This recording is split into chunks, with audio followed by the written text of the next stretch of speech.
So this talk, privilege escalation for the win, right? So John hit me up a little over a week ago. Rob Fuller had some family issues, had to pull out Mubix on Twitter. Had to pull out. By the way, guys, standing up in the back, there's 4 seats up front here, some seats over there. Raise your hand real quick if you got a seat next to you. Right, because there's a bunch of folks standing in the back there, and I hate for them to stand the whole time when there's all these seats up in front here. I do smell, and I occasionally spit, but it'll be okay, right? I'm unlikely to reach that front row there. So anyway, so John hit me up, like I said, a little over a week ago, and said, hey, can you take this spot? And I said, sure, but at the time I was in London doing some sand stuff, and then I had B-Sides Augusta afterwards, and so what I did is I took some other talks that I've done throughout the years and kind of put them all together for a kind of a global privilege escalation talk through the CTF together yesterday. Hopefully you get something out of this. I'll tell you that these are the techniques, the stuff I'm going to cover here are the techniques that we are consistently using during our pen tests and red team exercises, not CTFs, exercises, where we're actually going in and doing our red teams. This is what we're consistently using to compromise networks. Consistently, we're using these to privilege escalate, and so it just kind of like, what Ed was talking about this morning was phenomenal out here. Everybody make Ed's talk this morning, where he talked about getting that golden image of the machine. He's like, and then we first test to see, can we privilege escalate? And he said almost always. Look, I'm going to tell you, I'm going to go above almost and tell you I don't remember the last time we got a golden image over at Rendition and didn't escalate on it. Again, these misconfigurations abound. It is really, really hard to get right. Your software vendors, Oracle, Freudian slip, are fighting actively against you on a lot of this stuff. And so, as you look at this, I want to walk you through, again, just the generic techniques that we use here for this privilege escalation. So a little bit about me. Don't run it, actually, I guess. I founded it. Rendition Infosec. I work with IANS, SANS. I'm on Rally Security every once in a while. Rally's a lot of fun there. If you haven't watched that, great. I used to work for NSA. I was a little bit quieter about that a while back, but then these guys, the shadow brokers, got involved, and they decided that wasn't going to be quiet anymore, and so now we're playing that game. Thought leaders. If you call yourself a thought leader, you're automatically not, right? That's it. That's how you can tell when somebody's a thought leader. If they're like, hey, I'm a thought leader. They're not. They're a fraud, right? Also, if you add blockchain to a software solution because it's cool, that also disqualifies you as being my friend. Anyway, so let's talk about some of this and where we can, how we can really fight some of this and ultimately get down and find some good privilege escalations here. I want to go through some bash command histories. We'll look at insecure file permissions on Linux. We'll also look at sudo, right? Sudo's the devil, right? We'll also look at setuid, take a look at Windows Dll Hijacking, Windows Service Hijacking, and then I'll give a couple of closing thoughts, and then we'll head on out, right?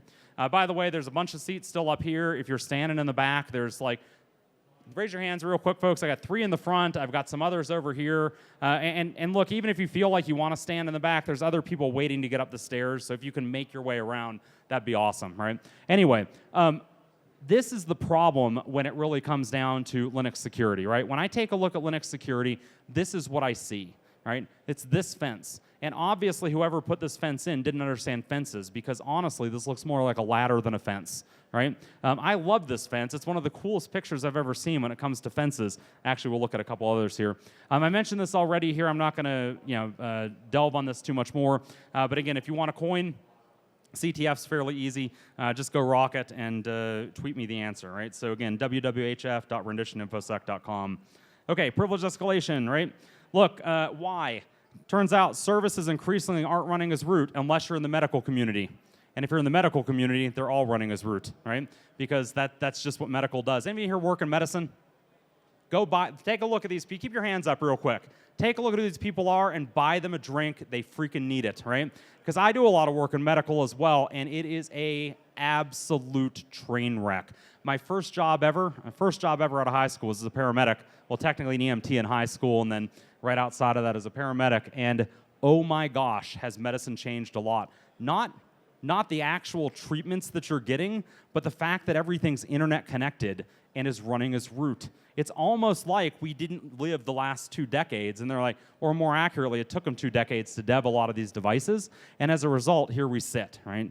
So absolute train wreck. But again, most of our environments are not medical environments. Most of these are not the defibrillator, which I kid you not, the defibrillator is Wi-Fi connected Oh yeah, buddy, Wi-Fi connected, getting ready to shock you remotely, and that's by design. That's by design. Oh, by the way, too, the web server that it uses to communicate the command over the API, right? They use an MD5 hash, one of the vendors does. But I'm not going to tell you any of that specifically there. Don't worry, it's good. It's over HTTP as well, so you're probably okay. AppArmor profiles, though, for the rest of us, often are restricting what we can do even when we exploit a service. I got to tell you, I used to love MySQL, right? You get in, you get a MySQL login, and it was like minutes until you had a shell. And AppArmor has changed all this. MySQL's not getting better. Let's be fair, it's not. Sun created it, and that's all you need to know. Oracle bought it, and between those two, that's all you need to know, right? But AppArmor is absolutely stopping some of the attacks I used to do. A lot of the app configurations, I get these accounts that are created, and again, these are for a lot of users are getting these interactive logons on Linux servers for stuff that they would never need to interactively log on for. A great example of this, and I'm not going to even Freudian slip this because they're a direct client of ours, but we were testing a mail gateway, basically an anti-spam gateway a while back, and this anti-spam gateway, maddeningly, for every single authenticated mail user, right, that basically is going to receive mail in your organization, they have a shell account on your spam gateway. Why do they have a shell account? And the answer is, because some engineer didn't understand security, right? Now, granted, they're not a privileged user, right? But they're one step away from being a privileged user, right? And we want to walk through some of this as well. Now, look, I could wait for a new vulnerability to come around, and nation states do this, right? Nation states will park on a server, and they don't care as long as they get the intelligence requirements satisfied eventually. But for the rest of us, my scoping doesn't allow me to sit on a server for 6 months and wait for a new vulnerability to be discovered. By the way, if you're looking for new vulnerabilities, there's a new Linux local privilege escalation in Xorg, right? So it's local privilege escalation, and you have to have X running on the server, but oh my gosh, it allows you to overwrite any file. Game on. And if you're thinking, what file would I overwrite? I'm thinking Etsy Shadow, right? But again, whatever works for you, works for you.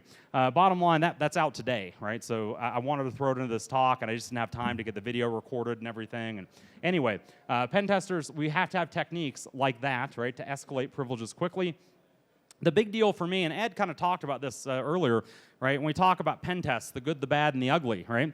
If you are providing your client just another Nessus printout, you have already failed. And you've not just failed yourself, you failed the client, right? You're turning them off when you don't give them actionable feedback, stuff they can go out and make them more secure, right? They walk away wondering what do they spend that money on, and it's not just you that gets the bad name, you're actually hurting them because frequently then they say, I didn't get value out of the pen test. I'm not going to do another pen test, right? And that's bad for all of us. And again, even if you don't care about your own reputation, and you should, right, you're actively hurting that client, and you're hurting the industry overall. So I want to talk about command histories, right? So a couple of things that I find in command histories. People sometimes run commands where they put a password in as one of the command line arguments, and for whatever reason, fail to understand that that gets stuck in a command history. But by far, my favorite ones are typos, right? When somebody gets in and they think that they were waiting for a password prompt, but they really weren't because they typoed the command and they didn't notice it, and then they paste the password into the command prompt. I love this because then the password shows up in my history, and this is just beautiful, right? So I look for MySQL history, I look for Bash history. There are a ton of these individual history files that you can find a lot of awesome in. Oh yeah, I love this, right? This is how so much of our security is architected, right? We're like, don't worry, we've got a fence. Well, sort of, right? And this is almost as dumb as the fence we looked at earlier. I'm going to argue that this one actually works a little bit better because eventually with other controls, it could possibly secure the network, right? So I want to walk through an example of a bash history here. Let's see if we can make this thing play. There we go. Make it go. All right. So I'm logging in over here, and I've got good old Trevor. Poor Trevor. All right. Everyone know the Trevor story? Trevor the Roach, right? If you don't, Google it. It's awesome. I have to say one of the greatest things I had a chance to do this year. I was speaking at the threat hunting summit, and I look out from the SANS threat hunting summit. Grifter is standing out there, and I got a chance to present him with the coin with the big roach on it. That said, here we're taking a look at Trevor's command history, and let's see, scrolling on through here a little bit. This is cool because we found now a weird port, right? Now, granted, it's a local host, but it's still interesting nonetheless. To-do.txt, I don't know what that is, but that sounds cool. I should look at that as well. By the way, how many of you, when you get on a box, are looking at command histories and bash histories? Everybody should be, and if you're not now, you better be by the time we're done here, because you find a lot of great stuff here, right? Anyway, so that's obviously a Trevor joke there, a reference to the milkshake. But eventually here we get the MySeq, not MySQL, MySeq, right? And so basically what happened here is he thought that he was doing MySQL. He's not. We come back in here then, and we basically drop in to the MySQL database. We can see here that there's a servers, basically a servers database here. We're going to come in and do a show tables first. I think it's probably a better plan. Yeah, good job there, buddy. And then we'll come back here then and do a describe auth. Well, that's cool. Nobody stores passwords in plain text anymore unless you're Equifax. I mean, tag nabbit, sorry. Equifax does bad security in other ways, not the password thing.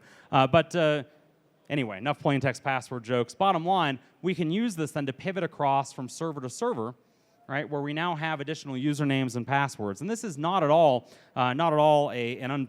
basically an unfamiliar thing for us to do. We found one last year that we were able to do where we got access to a database where, I kid you not, IT was using it for key management. And they had SSH ID keys, basically the private keys for every server in the network stored in the database. And it was beautiful. I mean, on the one hand, I wanted to just scream, right? But then I danced a jig instead, right? Because we were root on every server in the network. Now, this is one of the great things about centralizing this stuff with key management, is that all of a sudden you realize that it's all in one place, right? So that's good news, right? There's only one place to protect, and the bad news is there's only one place for your attacker to exploit, right? And once they do, game on, right? So here we're pulling this out of a database. We went from command history typo, right, where the Trevor user didn't realize that he had typoed that, tried to put the password into the non-existent password prompt. We're now taking that back out, and we're extracting secret data, whatever that happens to be, from the database. And in this case, we're actually able to leverage it to pivot and privilege escalate into users whose accounts we didn't previously have, right? So that's certainly fun, and we do quite a bit of that as we get into our pen tests. This has to be my favorite XKCD comic of all time, bar none, right? Sudo make me a sandwich. This doesn't get any better than this, right?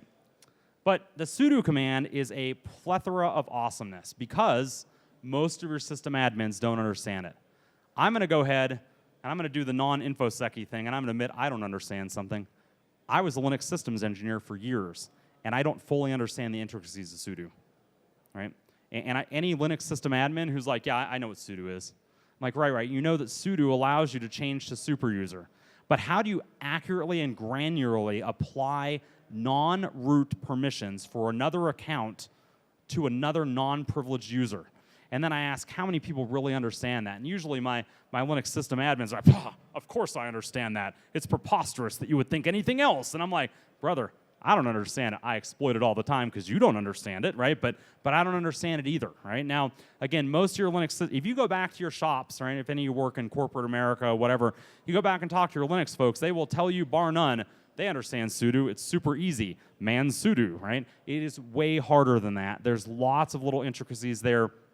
It's way hard to get correct, and there's lots of ways to screw it up. So there's a lot of these where when you actually allow somebody to run a command, people don't recognize that you can actually transition to a shell from that command, which gives you now a shell in somebody else's user context, right? So less is a very common one. We see this one done all the time, right? Where admins basically will say, hey, you can go less a file. The idea there being that some non-privileged user, whether it's a help desk, whether it's a you name it, right? They don't want to have root on their servers. They also don't want to have to come in at 3 in the morning to diagnose an issue just by looking at a log file. And so the compromise there becomes go ahead and less the file, right? Another big one is find. I've seen this one more times than I can count. One of the reasons they like find is they can allow them to basically run a find script and then kick over all the large files that are filling up a file system, and they give up basically the names of these files, whatever they are, for deletion, right? Now, this seems fraught with abuse, but whatever. Bottom line, this is a big one that they use because find, if you, as the user, can't see the actual directory, right, then you can't also see the file and the attributes inside, right? So that's another very, very common one. Another big one that we see is admins will write Python scripts. I freaking love this, right? They'll write a Python script or a Ruby script, and then they'll give somebody setuid so that they can run that script specifically as root. And it turns out you can add that little -i parameter in there to run Python interactively, right? And then from there, game on, you've got full, basically Python interpreter access after the script runs or in the middle of the script. So there's a lot that you can play with here. I want to kick over here, and this, by the way, is a command that you can use with find, and I love this. A lot of people don't recognize that you can use the exec. That you can use the exec parameter. I almost did a party foul there, but that you can use the exec parameter here and go execute commands. Right now, those commands themselves also execute with the permission of whoever you have that's running. This, my friends, is a beautiful thing because if you have sudo find, you have root. Right? So if you have sudo find as root, you have a shell as root. There's no protection against this. Right? There's, again, if your admins are stepping back thinking, okay, well now they can go run a find and they can go get the metadata for the files. Frequently it's like find-exec ls, and we'll go into the wikis, and it shows inside the wiki where they're educating people on how to do this. Right? So I call this the sudo slide, right? Because it is a slide, and it technically does meet the functional requirements of a slide. But if you have children, you know your kids aren't playing on the slide, right? And I want you to think about your network and your Linux servers being like, well, your children, right? Don't let them play on the sudo slide, right? By the way, Ed mentioned earlier about reporting. There was somebody else, I can't remember who was just presenting over here, talking about reporting as well. Huge, huge deal here. Now, I don't put pictures like this in executive presentations, but use visuals, right? Help your audience understand the problem. Now, even if nobody today remembers about this whole sudo thing or how specifically to exploit it, most of you are going to remember that sudo is dangerous, right? And you don't want to slide down that slide, right? And again, that's kind of the goal there. So as you get into reporting, use images, albeit a little bit more, professional than this if you're in a, professional environment, right? We're not, so we're good. So let's take a look at less. This one's actually a ton of fun. Let's see. Oh, we're going already. Cool. Okay, so here we're going to go and SSH into our server. And now one of the problems with sudo is that in most configurations, if I only have a host key to authenticate as the user, I can't necessarily use sudo because here I have to actually basically supply the password, right? So the user's password. Now here, basically it says I can sudo as anybody, and so I'm going to go ahead and do that. It's going to ask me for a password. Well, I just supplied the password a second ago with sudo -l, so it's still cache. Here I'm going to do a bang bin bash, and now I'm root. Right? Now, again, this is not rocket science. This is by design. Right? Now, again, I don't know how else to stress it. This is all, we're not exploiting anything. We're just abusing functionality that's already there. Right? So again, what I'm looking at here effectively is the ability to go in then and with that bang interpreter. And by the way, more does this as well. Right? So if you're in more, you can do the same thing. I kid you not, we had an admin who was like, oh, less is dangerous. So they changed it to more. And I'm like, dude, just talk to. We came back seriously the next year, and kind of like Ed was talking about, if you're using the same old tricks. And this is a spot for me where I realized I had screwed the client. Because what I told them was, this is dangerous. And what they heard was, less is dangerous, use more. And I was like, yeah, but that wasn't really the message, right? The message was, sudo is dangerous. So I'm telling you, personal fail, I failed to connect with that client, and I left them vulnerable another year as a result. They remediated it. Right? They just didn't remediate in a smart way. And then we didn't do any remediation testing. They're like, oh, you guys will be back next year. I'm like, yes, we will. We'll be root next year, too. I'm confident. But anyway, and in fact, here it was way easier than it should have been because of that, right? So I want to take a look here with find, right? This is another one, again, that we have all the time that you will, no pun intended, find in a lot of your pen tests. So here I'm going to drop back in onto the server. And we'll do sudo -l again. And again, this is where our password for sudo gets cached. Here it says I can use find as well. So we're going to go ahead and do that. By the way, big piece here too is looking at path. A lot of your older Linux distributions with sudo don't actually look at the path. And your admins, instead of putting bin find in, will just put find in, which means you can run any command named find as root. Any command named find as root. Right? Now, again, you want to make sure to put obviously the /bin, the full path to the command. Some more modern Linuxes will not allow basically the admin to shoot themselves in the foot. They have what are called trusted paths, right? So if it's in, for instance, user bin, user local bin, whatever, but if for whatever reason the command isn't found at that point or can't execute, it'll continue searching through the paths, right? So you have possibilities still for exploitation. It's just a little bit more difficult. So in this case here, what we're doing is we're basically, oh, well, that didn't work as well as I'd hoped. Let's see. There we go. Oh, I hate this. This thing is going to drive me nuts. Great. Go PowerPoint, right? I was hoping to make a point here, but nope. Okay, we're not making the point here. Let me just come back over here. Here we go, all right? This is where I was going to make the point anyway. Basically, as we look at this, one of the reasons I'm doing this is because this command here is going to execute for everything that's found. So I don't want to be like find dot, right? Because that's going to find every file and directory that's a subdirectory of where I'm at now, and then it's going to run bash for each one of those. And while I love shells, I don't want that many shells, right? Because I'm going to exit out of one, and then the next one's going to fire, and I'm never going to get back to where I was at. Ugh. Anyway, it's rare that I complain about having too many shells, but this is one case where I'm going to. Okay, so I want to talk about insecure permissions. This is another big one that we run into a lot. Backups, right? Hacking team. Remember Hacking team? Right, those yahoos selling stuff to people in the Middle East, they can go abuse their people? Yeah, they're governments, so they can go abuse their people. Yeah, Hacking team. How did Hacking team get taken down? Backups. I mean, yeah, there's more to the story than that, but ultimately backups, right? Backups end up killing Hacking team. They're a necessary step in the exploitation. Sure enough, again, a lot like this, right? It's security. It meets the definition of a control, but it's not really a control, all right? So we want to make sure as we start looking at insecure file permissions and backups, something we want to make sure that we've got a good handle on. By default, in Linux, your home directories in Linux are created world readable. And that means that anybody in the network, right, that has a local, basically can log on at Linux server locally, can see all your files in your home directories. Now, there are some other programs that go in and adjust the sane defaults. Like, for instance, SSH knows that that's going to happen, and they don't allow you to go inherit the permissions of the parent directory. What they do instead is they automatically set it so only you and only you, can read the files in that directory. Now, sometimes system admins and help desks help a little bit. Well, they help us, definitely. But they troubleshoot stuff, and they'll change permissions, in which case those may not get changed back. Secondarily, one of the other things we're looking at is backups, because I don't really care what the permissions are when it's a backup. Okay, so if I go take a look at my startup scripts, I love to go look at cron jobs. Some older Linuxes, AIX, allow you to go view the cron jobs even if you're not that particular user, so I can go look at other users' crons to know what they're going to run. Very frequently, I find out that one of those script dependencies, something in the dependency, is in my path or is in a place that I can write, in which case I'm just waiting for that cron job to fire and I gain execution as that user. But again, what I'm looking for is either group or individual write permissions. Usually I don't have individual write permissions. They weren't like waiting for me to show up on the box. But oftentimes my user, whatever user I've compromised already and I'm trying to privilege escalate as, is already in one of the groups that we can use to write. Right? Usually we think these are a errant chmod -r. This means recursive with a capital R. Frequently that's why we think it's there, but at the end of the day, I don't really know why one of them's there, basically why permissions are screwed up. All I know is that I'm happy to get root, right?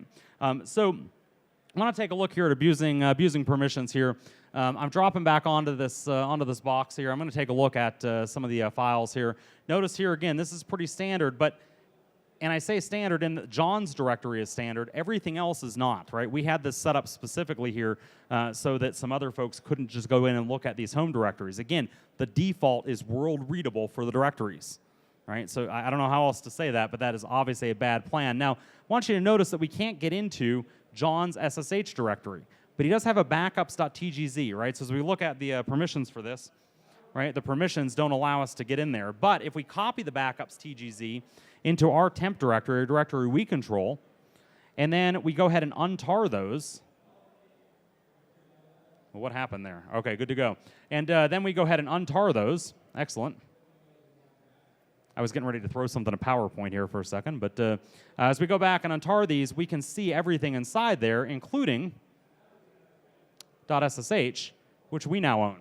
Right, so we now have permissions to this. Now, mind you, that's his .ssh directory. And we've got some known hosts here. Okay, cool, that's neat. We can also look at his ID RSA key, which is his private key, right? And where can we go with that? Well, I could take a look at command histories. That's a great start. I can start basically peppering the network, saying SSH, SSH minus L John, right? Basically minus L being the username, and go find any SSH server and provide it that ID. And sure enough here, what do you know? John's key is trusted to be root on a remote server. Now, I'm not going to tell you that I ever do this, right? Where I trust my personal key to be root on some of my servers. I'm not going to tell you I do it, but I'm sure system admins do, right? Actually, no, I will tell you. I do it for the same reason system admins do, because I'm lazy, right? And I know the security risk, and I just trust that that key is not going to get compromised, right? And I'm hoping that's true, right? Anyway, so this happens a lot. Another big one that we run into are custom scripts, right? So in this particular case, what we've got happening here is that we've got a script running. In this particular case, we're the rendition user, totally non-privileged. And what I'm doing here is I'm taking a look at, with that grep, I'm taking a look at basically what's my UID in the system, right? Now, if you take a look here in the cron tab, notice that root is going to run something called the IP report. And then I take a look at IP report, and I have no write permissions. Only root has write permissions. But then notice over here what's happening is that we're running some other command or script called my IP. What the heck is my IP? Right? Well, the answer is a bad plan, right?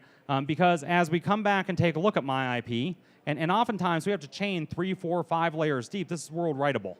Now, again, this shouldn't happen, but it does. We see this all the time, right? Now, it's rare that layer 1, right, where, for instance, IP report, it's rare that that's world writable, but frequently something that it calls or something that calls it from some, whatever, and I'm feeling like Inception now, right? But you get the idea. Very frequently, we find something in the chain that we can write, and that's the important part. Now, this is where a lot of our scripts, our automatic find me root scripts, totally screw up. Right? Because a lot of the find me root scripts check the cron and say, oh, let's see if that's world writable. And it's not, and they stop. And you got to take it 3 or 4 steps deeper, right? You got to be that pen tester who doesn't give up, right? And notice here that we've now changed. Rendition is now UID 0. We go ahead and SSH back in, and UID 0, of course, is root, right? Now, again, we're supplying our same username and password, but because what's happening here during login is Linux is looking up the UID out of Etsy password. It sees our UID as 0. Later, when it checks for permissions, because it's mapped our UID as 0, it gives us root permissions, right? So again, basically here, if you can modify Etsy password and add another 0 entry as your UID, game on, you win. Okay, let's talk about set UID, right? Because this is the only thing, and I mean the only thing, dumber than unfortunately sudo, right? So set UID, and I'm absolutely not gonna talk bad about Oracle anymore. I mean, if I were going to talk bad about Oracle, this would be a great spot to do it, but I said I'm not going to do it, so we're not going to talk about the multitude of setuid commands, many of which are insecure, that Oracle installs when you install any of their products. We're not going to talk about that, right? But if your clients are using Oracle, you should absolutely pay special attention here, right? Not just Oracle, but lots of other stuff as well. So here's the deal. I'm going to use this command here, and I'm looking for things that are setuid or setgid. You may be familiar with the old chmod 755, right? But really what's happening there is we're leaving off a leading 0. And the 0 is the specials, right? So basically your special bits, 4 in special is setuid, 2 is setgid, and 1 is what we call the sticky bit, right? The sticky bit doesn't really matter for us when security... I felt sick saying that. That's not quite true. There are a few ways you can exploit sticky bit stuff, but it's not nearly as cool as this, so let's talk about this instead. This is what we really care about, right? Setuid and setgid. And what I'm going to look for here, this, by the way, by itself, setuid and setgid isn't automatically bad, providing you wrote your apps 100% correctly, right? Okay, cool, never mind. So this is bad, right? Logic flaws, obviously problematic because, again, it's running as a different user. Here we're running in the context of the file owner. You're probably familiar with setuid, even if you don't realize that you are. The password command in Linux and Unix runs setuid. It has to. Your password hash is stored in Etsy Shadow. Etsy Shadow can only be written by root. How do you update your password? Well, the answer is the password command itself is setuid. That's what allows you then, the user, to go update your password, allows you then to go right to Etsy Shadow because you're running with root permissions only for that operation. Now look, you and I are unlikely to go find a buffer overflow in the password command. It's been around for decades. Of course, I could say the same thing about xorg, right? Anyway, and there's a new vulnerability out there with that, so who knows, right? But we're unlikely to find, all things being equal, a vulnerability here versus in some random thing that some system admin copied and pasted from Stack Overflow. I can't tell you how often when we find this, we say, where did you learn how to do this? And the answer is Stack Overflow. Stack Overflow is not a security consultant. Don't pretend that it is, right? Anyway, right? So this is what setuid feels like a lot to me, right? So basically, you know, we're kind of throwing a little security in there, and we feel good, but then we realize if that dog figures out how to rotate 90 degrees, man, we're done, right? Anyway, so I want to start here with ltrace, right? If you're not familiar with ltrace, this is a command you absolutely should be familiar with. A lot of pen testers come back and like, Jake, you want strace? And I'm like, no, I don't. strace traces all of my system calls. This is not what I want. System calls have way too much information. What I want instead are library calls, and there's one that I'm looking for a lot, right? One that I'm looking for a lot, and I'm really interested here. As we get in, we find the setuid program. Now notice the rest of these are pretty standard, right? These are things I'm used to seeing. Checkhost is absolutely not. Notice here it's also setuid as root. So what I want to do now is I want to go ahead and check IP here and see how this plays. Okay, neat, right? So it does a something. Well, let's do an ltrace and see how it really works. So I'm actually going to supply it here a parameter. This time looks like it should work there. And there's a bunch of stuff in here, but if you take a look, notice the system. Here we're actually executing something on the shell, and we're executing ping, and we pipe that to grep. And the problem is there's no path here. And I control the path when I run this setuid command. It will absorb the path, any path I give it. And this is the beauty of this attack, right? Because there's no path, we're going to go pwn this bad boy. Now again, ltrace is what gives you this information. If you go look at this in strace, you will absolutely see a fork followed by an exec and some other nastiness and some pipes being open and some mmaps being done. All things you don't care about in this context, right? It won't show you this, right? strace, I can't tell you again how often pen testers come back to me like, no, strace is better because it gives more output. How many people are like, well, if it's verbose, that means expert mode? But that's not the way it works, right? Expert mode is not always a good thing, right? More data, if it's the wrong data, doesn't really help me, right? So let's go ahead then, and we will go ahead and cat Etsy shadow. What I want to do here is, let's see, are we playing? PowerPoint's making me want to punch a clown today. Hold on one second here. There we go. Okay. Actually, John will probably be happy if I punched a clown, so we're good to go either way. So I'm going to pop back in here now that we know all about this this poor command check host. We're going to go ahead and we're going to create our own grep command. Because remember what we were doing here is we're pinging, piping to grep. Neither of those had a path. We're going to create our own command here. This is very critical, by the way. Notice this is bin dash. I don't use bin dash because I'm like, screw bash. I really need dash. The reason I use dash is because bash likes to drop setuid permissions, and you'll fail, right? So dash doesn't drop setuid permissions, and it's awesome, right? So what I'm going to do now is I'm going to go ahead and export path equals dot colon $path. What I'm saying here is grab any command from my directory first, right, and then go search the rest of the path. And as we do that, right, then we can do things that only root should be able to do, right? So if I come back over here, basically what we're looking at, we set up here, we export path equals dot. I know this moves a little fast, so replaying this here. Now when we run checkhost, it's going to use our grep. And as a result, then, we're able to go cat out Etsy shadow. You combine that with John the Ripper, game on. Now, I often joke at SANS that I'm contractually obligated to mention John the Ripper and netcat in context during a class, right? Any class, all classes, right? Because isn't that the way it works? I'm not even doing a class this week, but fear not, I got this covered, right? So John the Ripper in context right here. Anyway, so I want to talk quickly about doing some more abuse here. If we want to do an auto root, this one's actually pretty cool too, because a lot of people are like, yeah, but I don't want to go crack passwords, even though you totally should, right? We're going to come back here then and do this again. Here, instead of the N directory, I'm making a J directory. I'm going to rewrite grep. Again, bin dash for the win.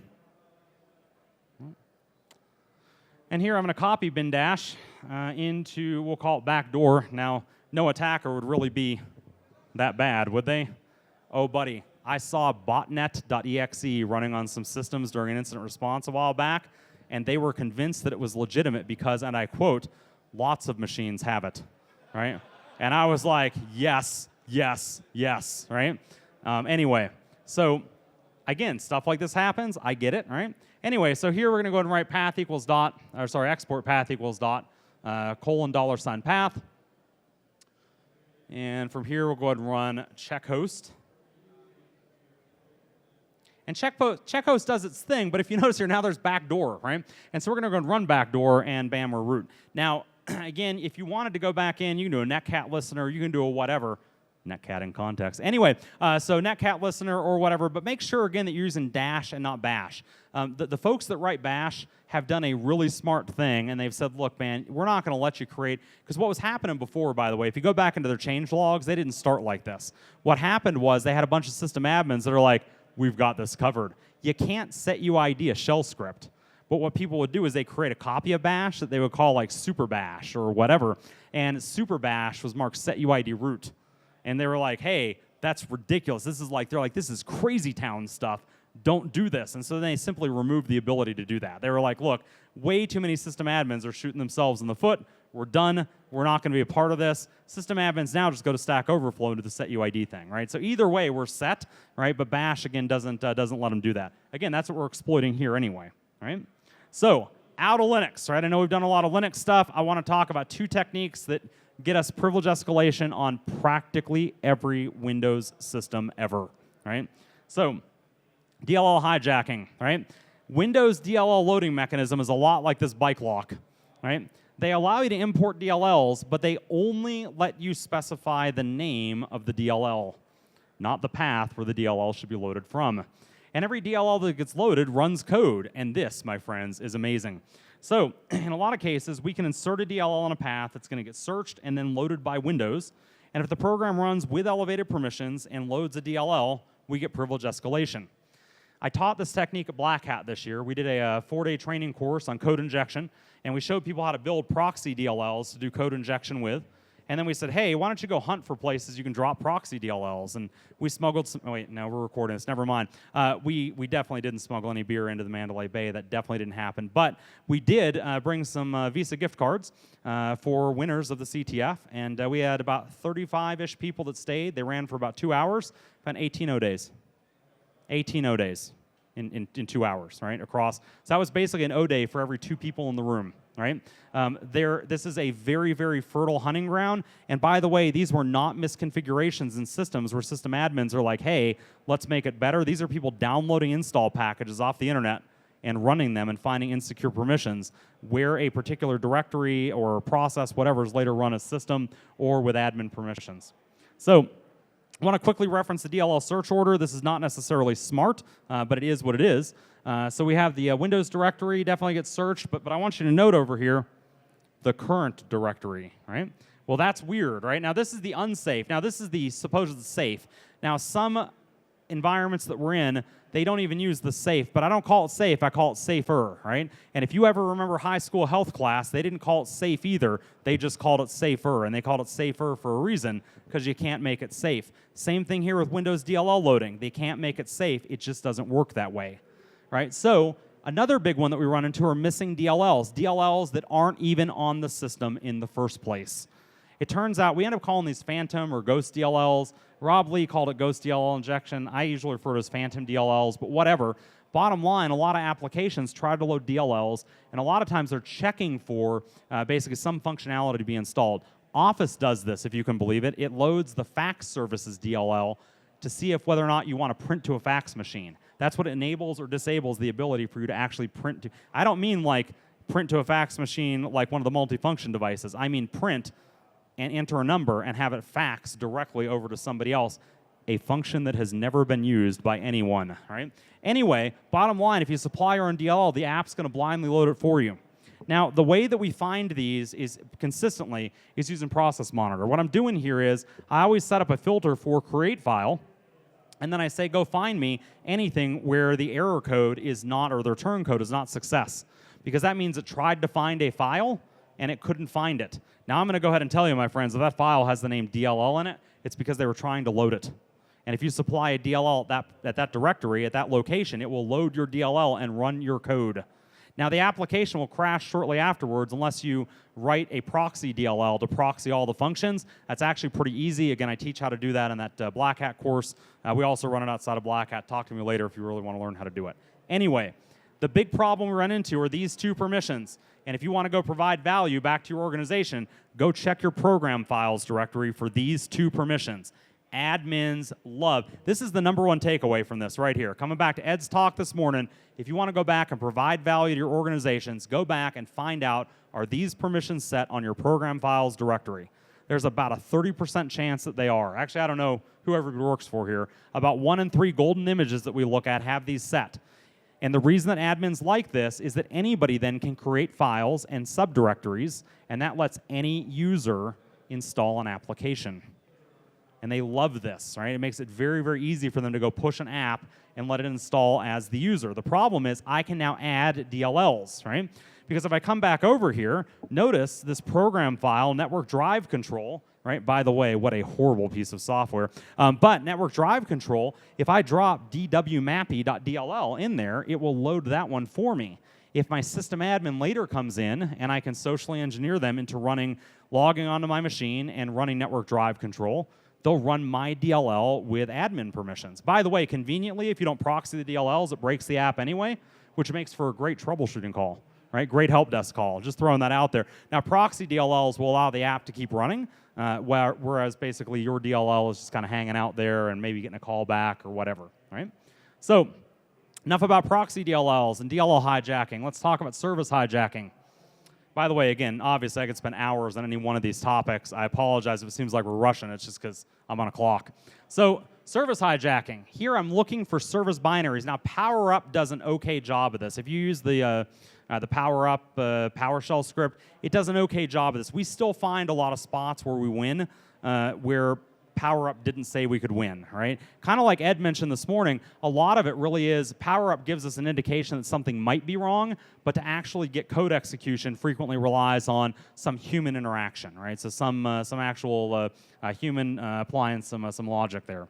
But in privilege escalation context, we need some weak permissions that will allow writes to directories where the service binary is installed or service record in the registry, right? So one of the things that we always look for is what directory are all of our service binaries running from? Because all of your service binaries, they also load DLLs. Well, unless it's a driver, in which case game on, but most of them are user space, and they're going to ultimately load DLLs. So if I can write to one of those directories, again, we win, right? So here we're combining service hijacking with DLL, we'll call it Dll hijacking, right, or DLL side loading, or whatever you want to call that there.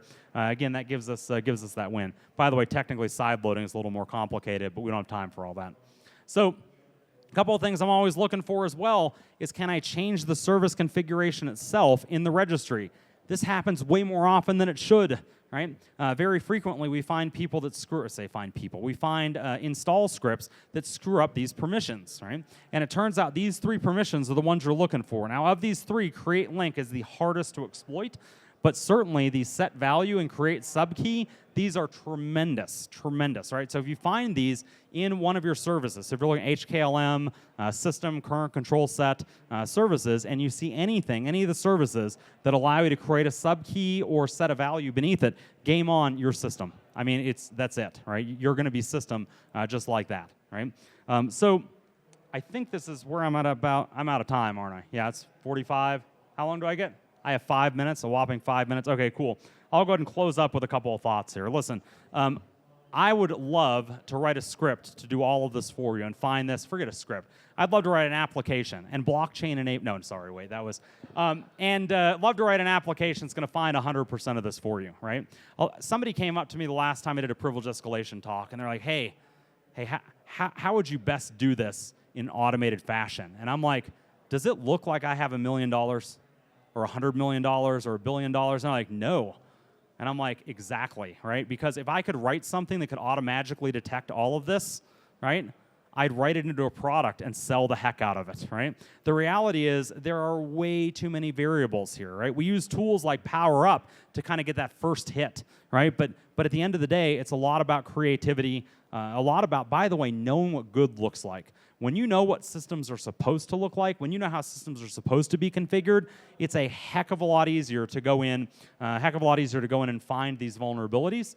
But look, at the end of the day, I'll tell you that a lot of what we end up dealing with are kind of chained vulnerabilities, right? So we've got a file permission issue one place, and maybe using that cron job in another spot. And again, a lot of this is going to be chained together, or stuff we end up having to chain together. Anyway, I think I'm pretty much out of time here. I'll happily take a question or two, maybe, but otherwise, the CTF, WWHF, renditioninfosec.com. Come find me if you've knocked that out already. I don't think I have anybody that knocked it out during the presentation here, but let's see. Survey says no. Anybody else? Any question? Do I have a question anywhere? Okay, well, whatever. Okay, cool. Hey, look, thanks for coming out.